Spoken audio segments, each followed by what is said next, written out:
For the next collar, we are going to do a built-in collar. So this will look, you can get shawl collars with this. It can ultimately look very similar to a regular suit jacket style of collar, but that requires a different technique. This, the actual collar piece wraps around and joins at the center back. So we're gonna need to find our center back, our back piece, and figure out what this dimension is, which mine is 3 inches. So the back neckline is 3 inches for me. And that piece of information is useful as it comes up. So just put that aside, make note of it, and go ahead and trace out your bodice front. For this design, you're basically deciding how far of a V do you want down with like a typical tailored jacket.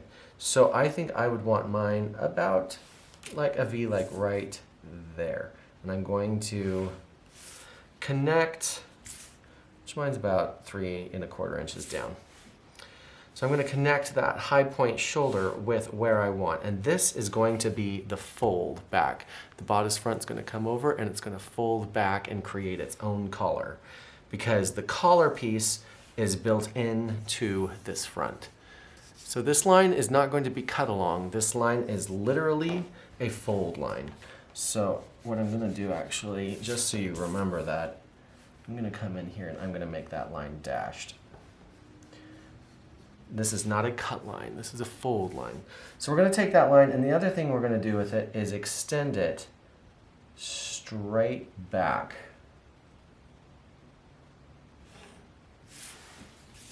Up over the shoulder. And then we're going to measure along this line. I have, I guess not 3 inches. It was 3 inches at full size, so it's 1.5 inches. Oh, never mind. It's 2 inches. This is 2 inches at half size. So the number that I care about for that back neckline was 2 inches. So what I'm gonna do is I'm gonna come out, and from high point shoulder, I'm gonna mark 2 inches. That's the beginning of our back neckline seam. And then I'm going to take, and at full size I come down 1/2 inch. At half size I'm going to come towards the shoulder 1/4 inch. And I'm just going to come over at that 2 inch mark and make a mark at 2 inches there. And then connect that point with high point shoulder. The other thing you could do, instead of connecting them as a straight line, and ultimately doing it this way is better by using a curve. Don't just do a straight line, do a curve and blend between the two of them. Something like that.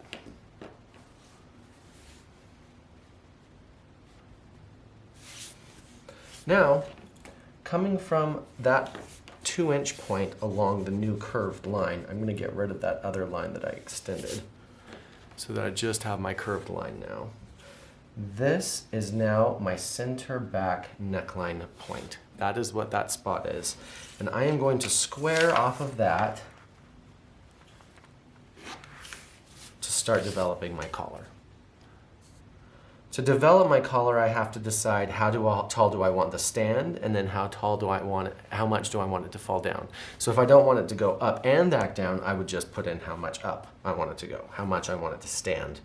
If I want it to stand up and then create some kind of a collar, I have to build that in as well. So let's say I want to have a 1 inch stand. So at a half size, that'll be 1/2 inch. And then let's say I want it to come down and lay down 1.5 inches. Then at a half size, I'm going to put 3/4 inch. So I did 1/2 inch up and then 3/4 inch up. This is now the beginning of my collar. And from here, I'm going to keep this distance, that one, it'll end up being about 1 1/4, away from that back neckline curve until I get to the shoulder. Once I get to the shoulder, then I can start going crazy, and I can have come all the way out here. I can have it do any shape that I want. for the sake of this being simple, but the end of it needs to end about at this fold line. That's where it needs to end. This initial dotted line that I added, that is where your collar needs to add. If you want it to fold down farther, then this initial line that we drew needs to come all the way down to where you want it to fold back. So I'm going to start creating a line that connects these two. I might have it flare out a little tiny bit to create a little bit more of a lapel. I'm going to do something like that. This old neckline no longer matters, and that part of the center front no longer matters. This is how you build a shawl neckline or a built-in collar. This usually shows up in women's wear. I've seen it a couple times in men's wear, but as far as jackets go, you'll usually only see this in women's wear. It's on more casual, fun outerwear and sweaters that you would see this in men's wear. Go ahead and add your seam allowance. I'm just going to add 1/2 inch everywhere, at which means that this half size. I'll do 1/4 inch. Unfortunately, we're not done. We cannot use the 3 dots here because this extends beyond, my collar extends beyond center front, so that cannot be a fold. So for our grain line, make sure that you add in an arrow. We'll go ahead and perfect our dart.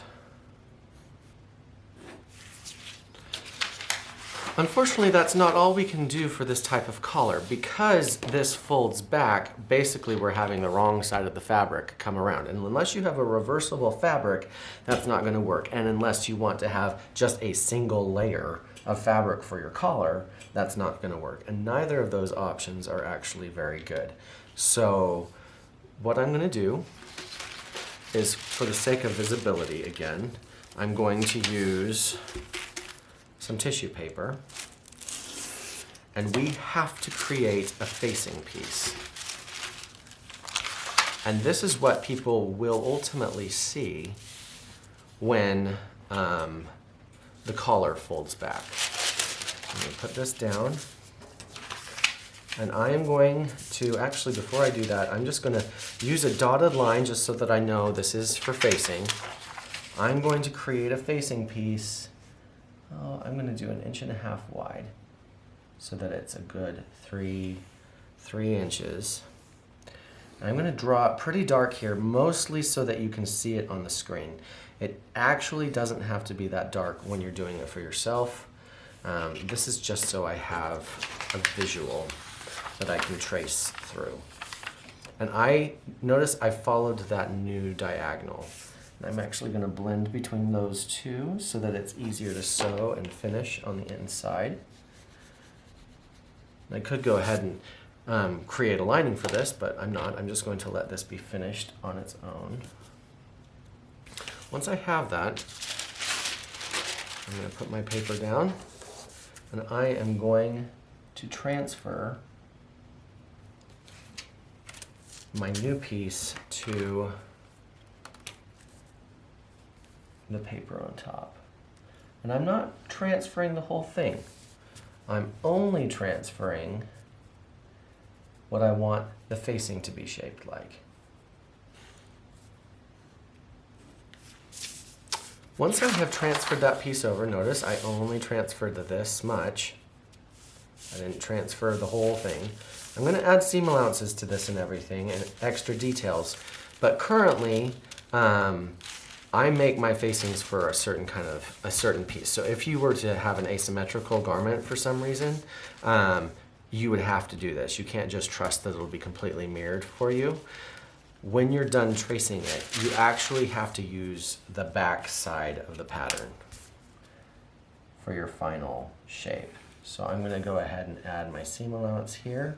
And that's just because it mirrors it to match the pattern piece that it's getting sewn to.